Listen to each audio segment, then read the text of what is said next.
coughing, sneezing, and more. All people cough and sneeze. Coughing and sneezing can spread droplets and germs. I can try my best to cough and sneeze into my elbow.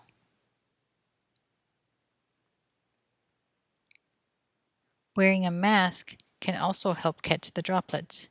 If I'm not wearing a mask, coughing into my elbow is best. I should keep my fingers out of my nose. Fingers and noses can spread germs.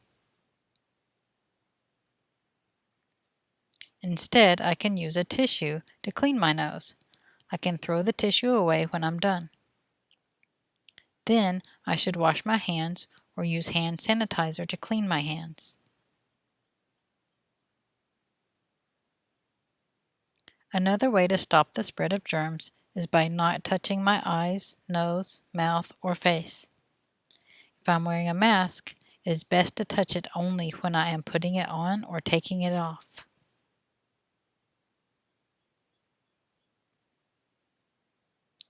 Keeping toys and school supplies out of my mouth will also stop the spread of germs. My teachers and family will be so proud of me when I do my part to help stop the spread of germs.